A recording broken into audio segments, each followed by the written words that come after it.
one of the things that I'm very, very passionate about is helping people move as well as they can and as much as they can in the best way possible.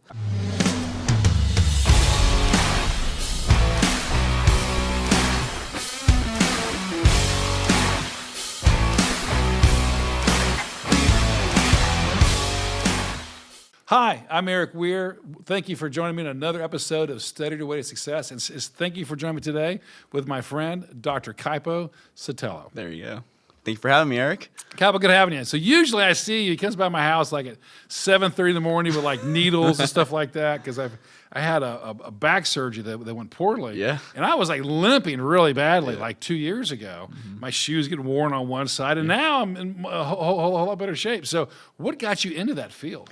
So a little background on me, Erik. I'm a physical therapist. I got my doctorate of physical therapy from the Medical University of South Carolina in Charleston. I've been practicing for the last few years here in Greenville, and you happen to be one of my better success stories. When I met you, you were limping pretty tough, and one of the things that I'm very, very passionate about is helping people move as well as they can and as much as they can in the best way possible. For you, that looked like with the needles, right? Dry needling. I'm a certified dry needle practitioner, and I am one of the therapists in the area that uses that to help people regain motion, decrease pain, and really regulate the body so that way you can move and do more of what you like. For example, one of the things that you complained about to me was you weren't feeling like you can walk all that straight. And then that's affecting your ability to golf really all that well. We were talking earlier about golf. It's true. One of my favorite memories of you, Erik, was one day you were really, really happy over the moon at 7:30 in the morning. I'm like, why are you so happy this morning? You told me that you shot at 80 at the cliffs. And best golf of your life. That's true. It's like you weren't limping then. No, I was. It was fantastic. Yeah, it made a big difference. So huge. The biggest reason why, to answer your question, are stories like that. The reason why I'm a physical therapist and I went into this field, in the medical field in this way, is my mom had a condition called scleroderma. That was a condition that robbed her of her movement. Scleroderma, in a sense, its base form, we have a bunch of this bouncy type tissue. It's called collagen, and essentially our body lays fibrotic tissue there instead. So you're getting really, really stiff, really tight, and that's everywhere. It's not just your skin. Scleroderma means rock skin. But on the inside as well, so she had trouble with digestion and all that. So slowly, she started losing her ability to move in every way. And that actually took her life 3 years ago in 2020. So my personal mission for being a physical therapist, a lot of times people assume it's because of my background as an athlete. That is true, but the main core why is because of my mom and because of her fight and her ability to move being taken from her. I want to make sure everyone can do that because your ability to move really dictates your ability to live your life to its fullest. Longevity over a long lifespan. That's fantastic. Well, so yeah, I know for speaking personally, it's a much better quality of life. And if I have a bad game, I've got something I can blame it on now. Yeah, you can blame it on me. Yeah, exactly. So really, she uses services because it's a win-win. You got somebody you can blame, or somebody can say, "Man, hey, thanks a lot. You helped me a lot." So you grew up where? You grew up in Guam? Yeah. So I was born in the Philippines. Background: my dad grew up in Southern California. He moved back to the Philippines to run our family's fishery, so he's a fisherman by trade. But I grew up in Guam because he wanted to bring us back to Southern California. And so what happened was Guam was just a stopover where his brother was living at the time. So he was just going to move there. He moved from the Philippines to Guam with $200 in his pocket. Oh, wow. And I know something you and I talked about was a shared adversity. Yeah. Like things don't always go exactly as you plan. Imagine I put myself in his shoes all the time as like a newlywed for a couple of years. You have a 3-year-old kid. You want to make a better life from being a fisherman in the Philippines. So he has some contacts in Guam, some contacts in Southern California. His idea is to move out there. What are you going to do with $200? So what he did, and I'm not sure if he wants me sharing this. He never actually had to use it, but he actually forged this cool little college degree from a technical college. It was, you kind of do what you have to do to survive, right? Yeah, and he's proud that he never had to use it or share it, but he was prepared to. He made it from this local college. He got some guy to like doctor it essentially. It might as well be a displace piece at this point. But fantastic. I mean, he got a bachelor's degree in fisheries because he knew that he could probably BS his way through.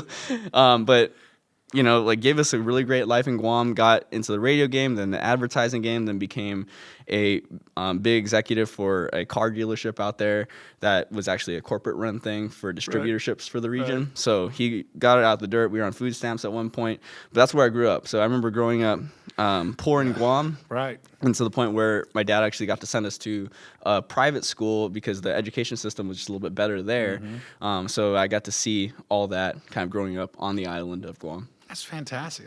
So what was it like when you left Guam? First, while you're there, you were an athlete in Guam. Yes. So tell me what went on there in your athletic career. So one of my biggest interests always has been athletics. I think you and I both kind of share that. My dad was in karate as well. So he was training to do the Olympics while he was in Southern California. But athletics was one of the big things we were almost required to as kids. Oh, good. Okay. But I became part of the youth national soccer programs.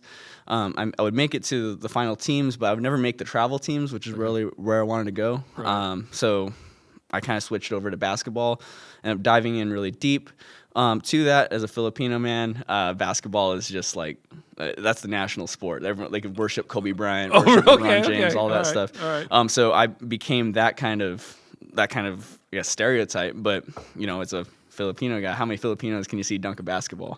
So I took that as a personal challenge. Trained really, really hard. I stand at 5'9". In high school, I was 5'8", 5'6" or something like that. I didn't grow to 5'9" until my senior year, but ended up making the rotations and eventually representing Guam in the junior national teams. We went to Australia, played New Zealand, Australia. We've actually made it pretty far into the round. We would have beat New Zealand if not for a buzzer beater. Oh, wow.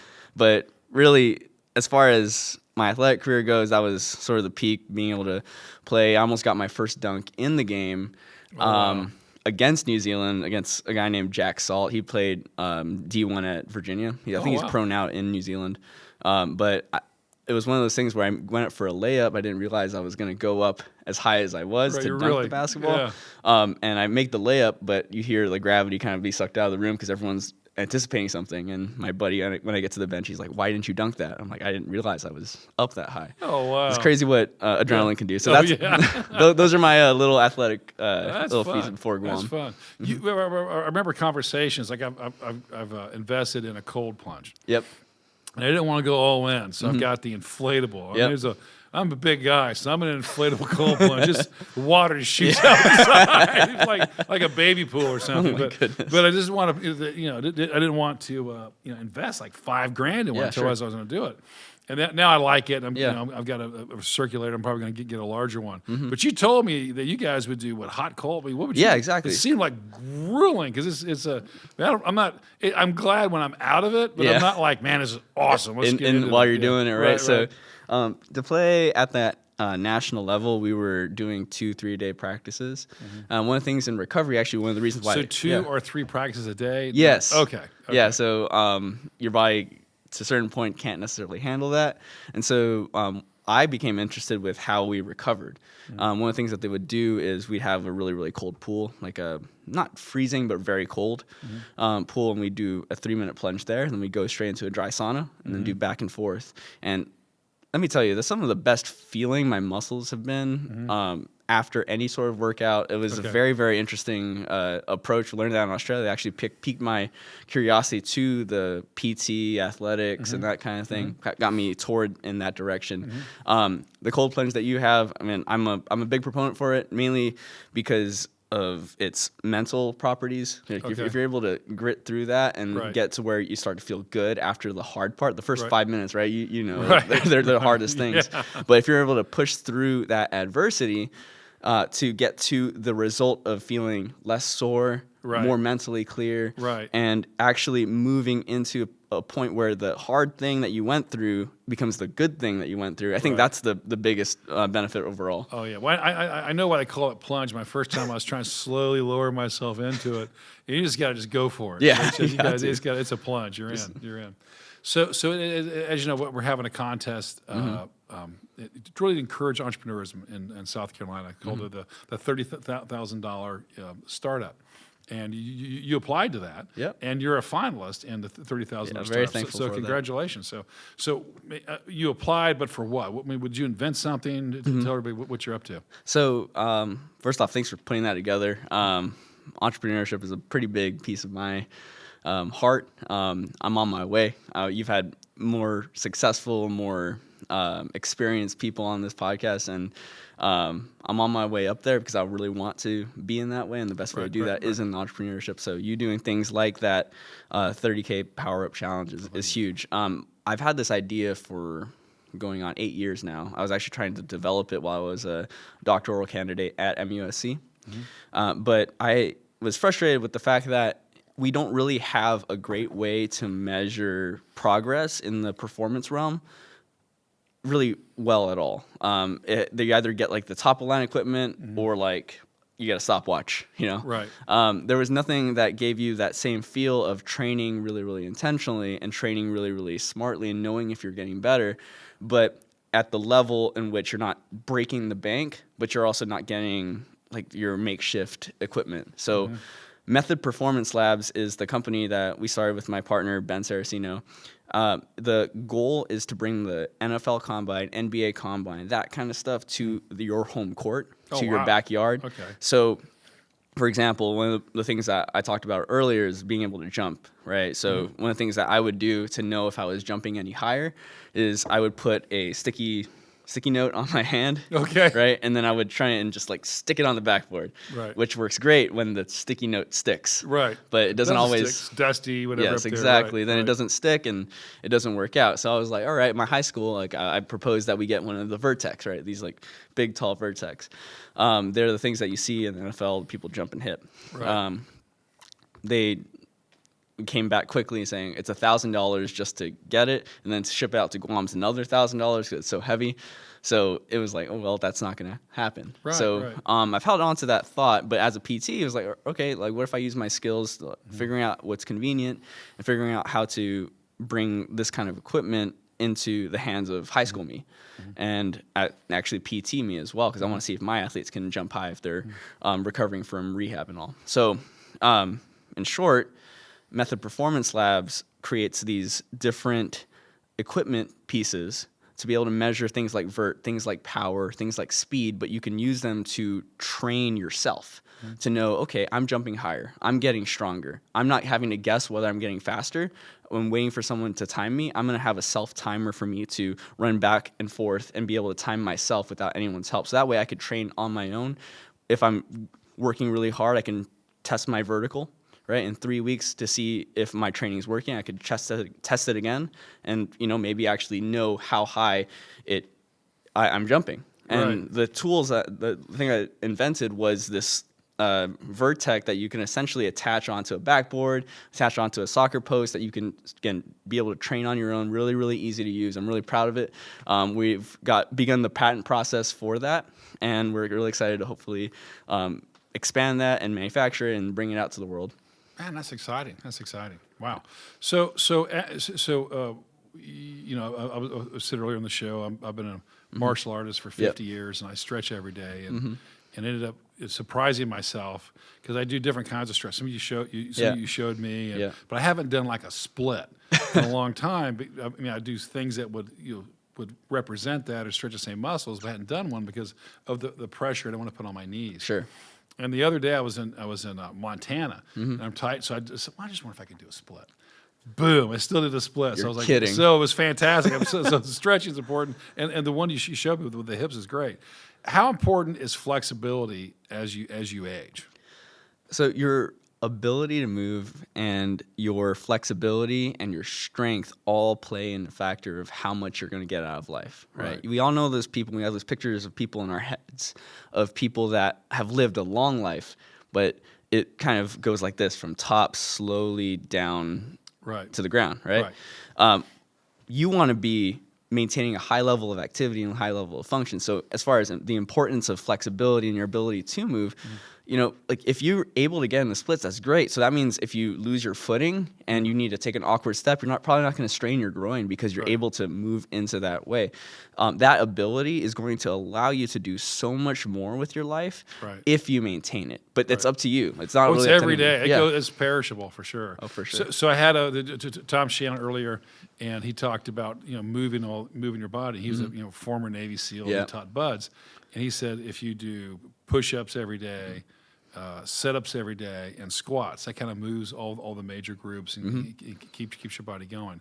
So would you recommend a similar thing, or do you have a different regimen that people should try? I definitely want to make sure you're gonna actually do whatever we say, right? I mean, you're a busy guy, right? So. What are the exercises that you will do are far more important than the exercises that are ideal to do. Ideally, you're doing I think the recommendations are 30 minutes of resistance training, 30 minutes of aerobic training 3 or 4 times a week, right? That's ideal, but who is going to be able to do that and maintain that for a long time, especially for busy people like who are listening, right? Everyone's listening here is listening to your advice for entrepreneurs. Everyone's got limited time, right? So when talking about your approaches of how to move a little bit better and how to be a little bit better suited for life, you want to choose the things that you'll actually do. So if you're really big into push-ups and you want a wide chest and want to be able to do these bodyweight motions, fantastic.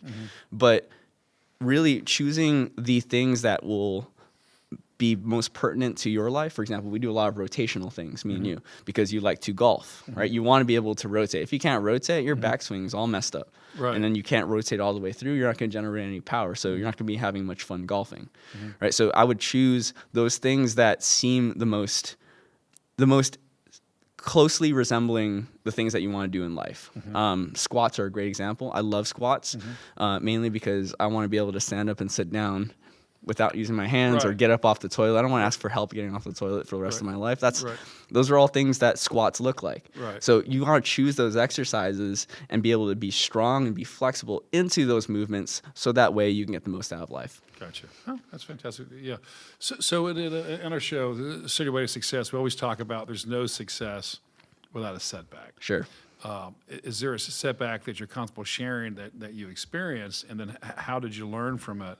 And how did you grow from that setback? Sure. Well, Eric, you and I have both talked about our family's backgrounds, like where we come from, like what our families had to do to get us to this point. Like we're nothing without the work that was done before we even could remember, right? So, like, really thinking about that, a lot of that is the weight of trying to not let everyone down, and so. In our conversations, we kind of talk about how we just push and succeed and at all means necessary because we have this drive in our heart to actually push all the way through. One of the biggest setbacks, obviously, was when I was in PT school. My mom was on her really big downtrend, and so I remember, man, I was in differential diagnosis class or pathophysiology. One of the ones I wasn't like super passionate about because it was like bowels. Like he wants to learn about bowels. But my mom was in the hospital all the way in Guam. And so her health was up and down, and I just didn't want to be there. And so what I did was when I showed up to the test, it was after a really hard call, I just went in and hit boom, boom, boom, boom, boom. I finished the test in 10 minutes. Fastest test I've ever taken. Wow. Yeah, I was thinking, like, all right, it is what it is. I get a 55. But I get better than 50, which is... It's pretty good guessing. Pretty excited. If it's true or false, I don't know if you have 4, that's even remarkable. So, I mean, I did better than I thought I would. I figured, okay, there are a couple of more tests. I can make it up if I need to. I'm just not mentally here. Right. So, it happens again, the second test. boom, boom. But I get 58, so I do a little bit better. You're improving, yeah. Yeah. And then in one of the conversations with my mom, I'm just telling Try her. Christmas tree. I've heard that. Yes, exactly. Yeah, exactly. C has the highest likelihood, right? So yeah, you choose that. And again, it wasn't because the setback was self-inflicted, because mentally I just wasn't there. All the other classes that I was interested in, I was there, but like this one I just particularly didn't want, because I was focused on. It made me think about my mom.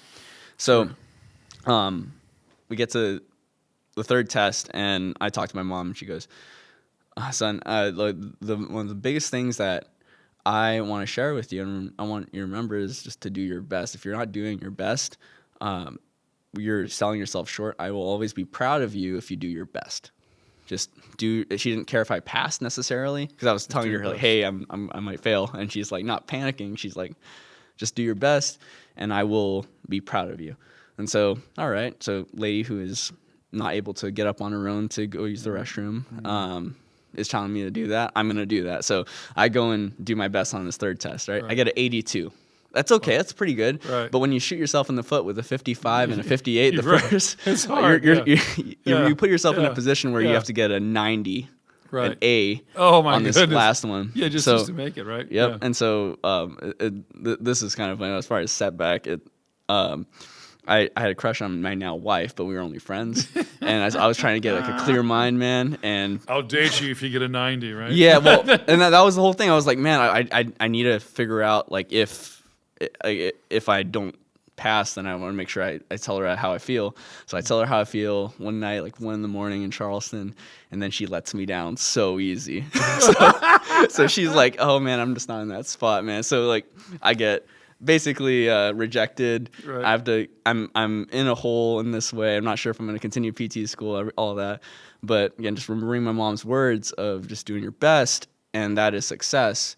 I remember taking that test, doing my best. I show up, and I think I do really, really well, but maybe not enough to pass this whole thing.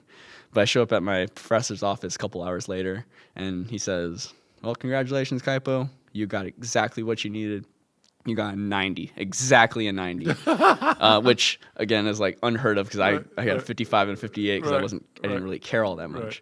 But it's a super small example. But I would have had to derail my life. I had to take a year off of PT school, maybe not get back in, and all that. But it was one of those situations to where if you remember the words from the people that actually care about you in hard and difficult moments in studying and life, those are the things that kind of take you through and make you believe in yourself maybe more than you believe in yourself at the time.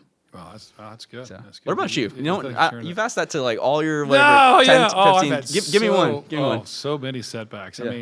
I mean, I've got one that I share all the time that I could share, but I've had so many. So, I guess the thing that I had to deal with is, called Study Your Way to Success, was I was in a car wreck at age 5 and had a traumatic brain injury, and then couldn't speak. So at dinner, I'm like, "Can you please pass the potatoes?"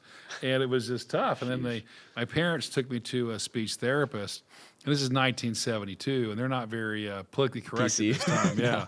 So in my mind's eye, my legs are dangling off the chair, But I remember them saying, like, you stutter, life's going to be hard. You're probably going to be reclusive. You'll likely be a failure unless you really persevere, because every conversation is going to be difficult. Every new relationship is going to be hard. Every day is going to be hard. But if you see these obstacles as things you overcome, they can become stepping stones, and you can overcome just about anything. You'd be very successful.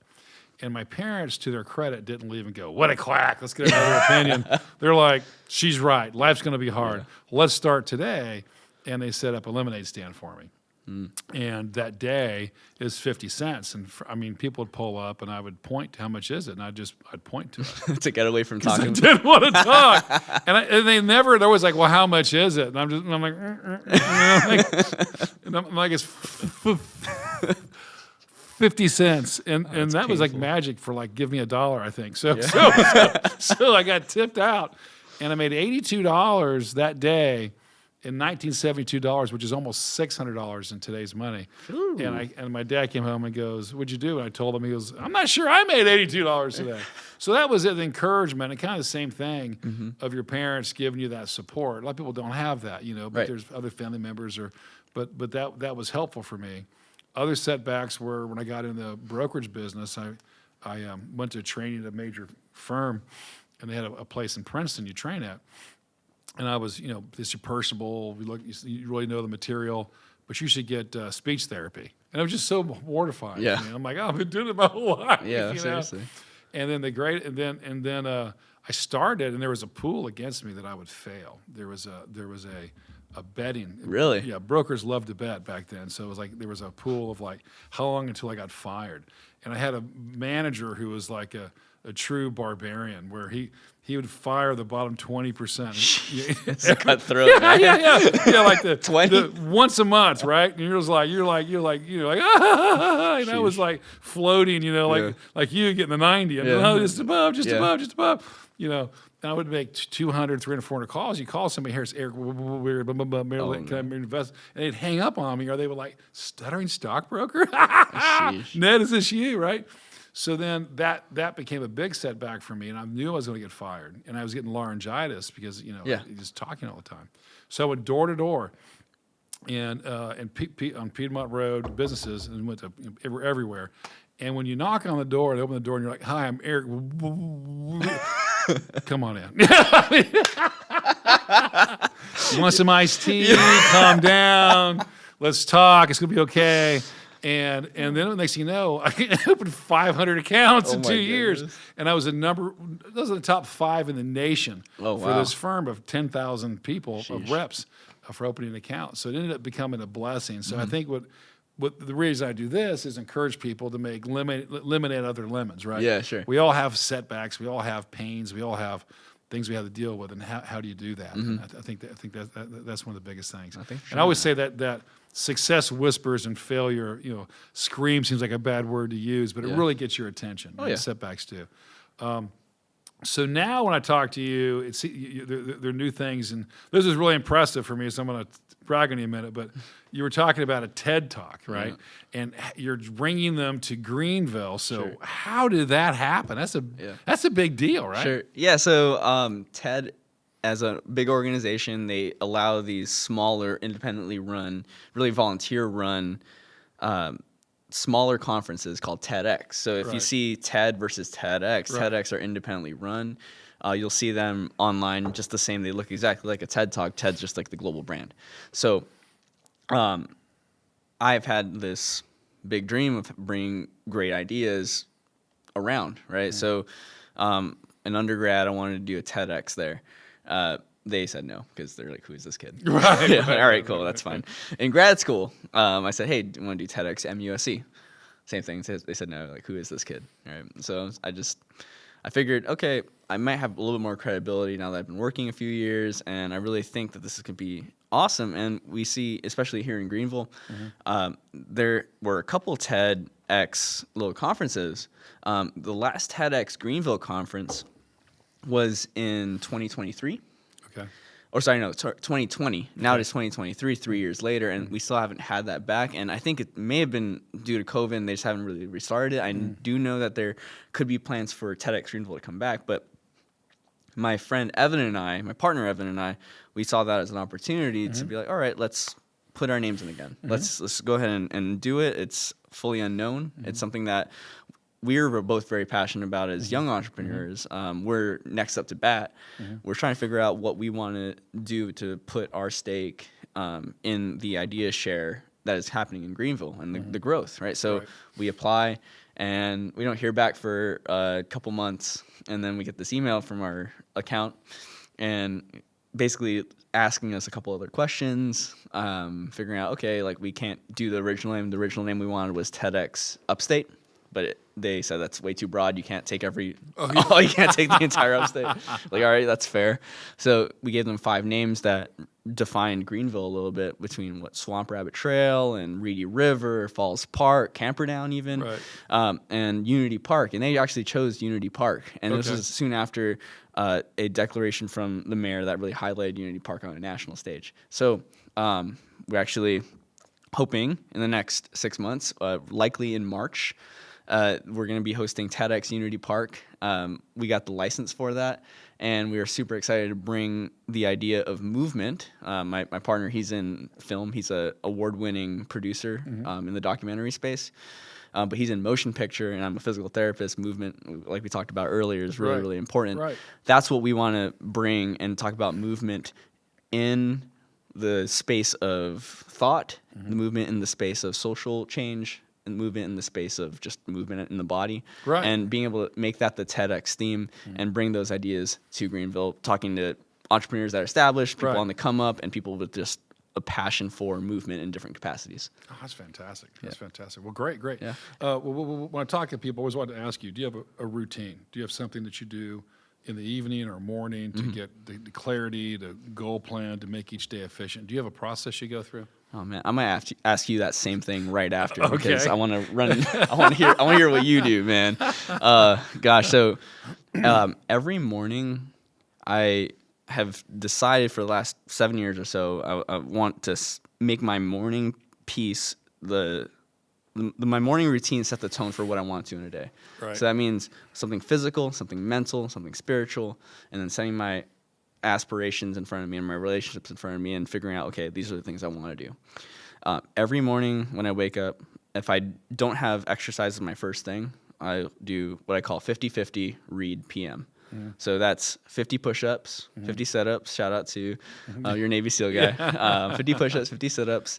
And then I usually read The Daily Stoic by Ryan Holiday. Okay. And then my Bible. And then I pray and meditate on what I want to see out of the day. And it sounds like this big, elaborate thing. It really isn't. It's really small. It takes me 10 minutes to do all these things. But in that 10-minute time frame, I've done something physical. I've exercised my body. I've exercised my mind. I've exercised my spirit. Now I feel more set for the day. And what I do, I use these notebooks right here. This brand I love. And I think I've given you one. If I haven't, I'm going to give you one.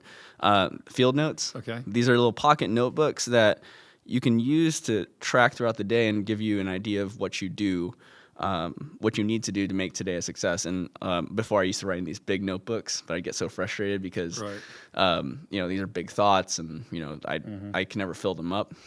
If you can't fit everything you need to do to make your day a success in a little notebook like this on one page, then you're trying to do too much. Right. Keep everything simple. Right. You do one or two things to make the day a success.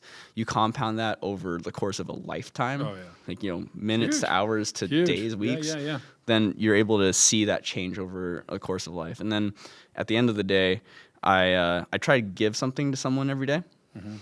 So I've got a notebook I've been running for the last 5-6 years. That I try to track what I eat because I want to remember. When you eat, most of your sense is actually through your nose. Taste is 80% smell, and that's closest to where you remember your hippocampus. So I just want to be able to remember my days. Okay. So I track what I eat. And then I write down a lesson for the day. So anytime in the last 7 years you can give me a date, I can go back into my backlog. I can tell you exactly what I was thinking about in the morning. I can tell you exactly what I wanted to do, if I gave something to someone and what it was, as well as a lesson I learned, and then what I ate, and I can likely backtrack how my day went from those things. Wow. Those are my habits, and that's helped me stay grounded and helped me, on this journey from not very much to hopefully something more. It's helped ground me, but also guide me moving in that direction to show how much progress I'm actually maybe making. Oh, that's fantastic. That's good. That's good. What about you? Give me your dailies. I'm going to walk to my briefcase. Yeah, okay? sure. Sounds good. So see if I brought it. I do a planning section. Okay. And this is one that I did as a capture section. So what I do is each day I try to, before I go to bed, I want to have a clean mind. So my morning starts before I go to bed. So I do a capture section, and this is like the who's eating your pie. Yeah. So I have a capture section, I have a do now section, I have an important, urgent, important, not urgent, urgent, not important, not urgent. And this one was in process because I'm not at the evening yet. Yeah, sure. But that's what I do. Okay. And then I only work on urgent. Okay. And then when that's done, then I move down to important, not urgent. Sure. I never really get the urgent, not important. But, I mean, this bottom just makes me feel better. Yeah. Write it down because I almost never get to. It's like dry cleaning. Sure. Not important. Not wash the car. Yeah, I got that. But that becomes important when you're trying to go see somebody or show somebody something, right? So it's priorities. But important, urgent's it. And then when I find out, and then in the morning when I wake up, then I can look at that. And if I have a lot of problem going on, then I'll write in the morning my biggest problem as a question. And I write up to 20 ways to solve it, and pick the one. That's my focal point. But before I do that, I get up early, read a proverb, pray, then I exercise, stretch, and then this is a new one, the cold plunge. Yeah, it's a habit. Yeah. It's early, and it helps. And then I just I think strategy. I have no communication with anybody until usually 8:30, and it's just so I usually have 2.5 hours of time to be focused or quiet. Now, if you're coming by at 7:30, you'll recognize. Oh no, for sure. I'm working, doing things still, but I try to be focused and just kind of be strategic because once the day starts, it's on. So how do you keep everything straight in your day then? Like you said, like you have your process of knowing what's important, what's urgent, what are your biggest problems. Right. But I mean, you're doing all these different things. For a young guy like me, asking you, like, how would you tell me to build a habit of organization and prioritization? What are some strategies that you use that you can pass off to me? Yeah, so I would just say you need to focus on the most important things. There are 5 areas of life: faith, family, fitness, finance, friends. Right. And you're never going to be balanced. Sure. Because there'll be demands of family, demands of every area will have a demand. But you need to seek to live in harmony. Mm-hmm. Once a quarter, I try to think about how's each area doing. It's never like 5 stars. Like I have people raise it quite 0 to 10. How are you in this area? And I make it a wheel, like an 8, 6, 5, whatever it happens to be. And I had a guy raise his hand one time. I got a perfectly round wheel. I'm like, great. They're all 2s. I'm like, that's not good, that's right? Not a good thing. Let's push it out a little bit. But the areas you ignore in the end consume you. Mm-hmm. And you've talked about health or mobility. So if I ignore my health and mobility in pursuit of wealth, in the end, I will consume my wealth to restore my health and mobility. So life's a balance. Harmony is really probably a good way to put it. So I just try to look at, then this is what Tom Shea even mentioned, but it's offense, like sales or development. There's defense that you need to do. So, and then there's strategic. So how do I plan? So I start the day with strategy. And it's like you'll hear like any general pattern, anybody. Everyone has a strategy till the first shot's fired, right? Sure. Yeah. Then it changes, but you have strategic direction, and then you begin to adapt and make change throughout the day. And I try to have very clear, as much as possible, vision where you want to go. So I look at vision, mission, legacy, impact. So vision's where you want to go. Mission are the steps you take to get there. Legacy is what you want to leave behind. Impact is really how you want to change. Well, let me write that down. I said vision, mission, legacy, and impact. Vision, mission, legacy, impact. Vision is where you want to go. Mission is how you get there. Legacy is how you want to be remembered, and impact is like the difference you want to make in the world today. So those are the things you think about, and then decision making gets easier if you're like, my vision is this. Here's where I want to go. Well, if this decision is not on point with that, doesn't mean you may not do it or go to a movie. Well, it's not really on point with that. Sure. But maybe it's family or maybe it's friends or maybe it's okay, right? But it makes decision making easier. Yeah. Okay. And that's so if you do clarity in a few areas of your life will really hone things in, and then taking time to give thanks, be grateful. And I find that things that hold people back is lack of gratitude and bitterness. Those are the things that really hold people back in life because they consume your mental energy, leave you depleted. And if you can deal with those by forgiving others, forgiving self, whatever it happens to be, you'll have a lot more energy in life to live. Oh yeah, that's very clear. Thank you for answering that. That's pretty big for my own life. Okay, good. But those are the big things, and really everything. I learn from everybody. My favorite thing about doing these is I make notes like crazy, go out and how can I implement things learned in my practice. So what's next for you? So what's next for me? Well, entrepreneurship is big. If I'm going to practice PT, I'll be with the practice I'm with, Limitless Therapy and Wellness. Jordan is actually the person that started treating you, and then he handed it off to me. He's really, really been awesome. But as far as what's next for me, let's. I've got a few things, but I'll narrow it down to three main ones. The thing that's most interesting, most likely, is I'm as a former Guam national and staying connected with that group. I'm actually been fortunate enough to be selected as one of the Guam national PTs. Oh, wow. So I will be going to the Solomon Islands for 3 weeks in November for the Olympic qualifiers in the Pacific region. So it's the Pacific Games. Right. So that's going to be really exciting. It's happening in Honiara, which is, I believe, the island chain of the Solomon Islands is near or within Guadalcanal. So everyone kind of knows that for reference. Yeah, sure. So I'll be going there, hopefully keeping on building that sort of work. I want to give back to you've talked about a lot about giving back to the Guam community, kind of raised me. So that's a really big piece. I've got a couple speaking opportunities and teaching at a couple colleges. I've got some guest lectures at AU and BJU and working on a couple others. Big on the whole idea of giving back in education. I think education is one of the strongest things for everything. And then obviously this MPL idea, Method Performance Labs, hoping that we're able to formulate a solid pitch and hopefully get really good feedback from the judges in the 30K competition. Those are the really, really big things. That's fantastic. Yeah. That's great. That's great. Well, congratulations. It's wonderful having you on my show today. And thanks for joining me for the episode of Stuttering Your Way to Success with Kaipo Sotelo. Thank you, Kaipo.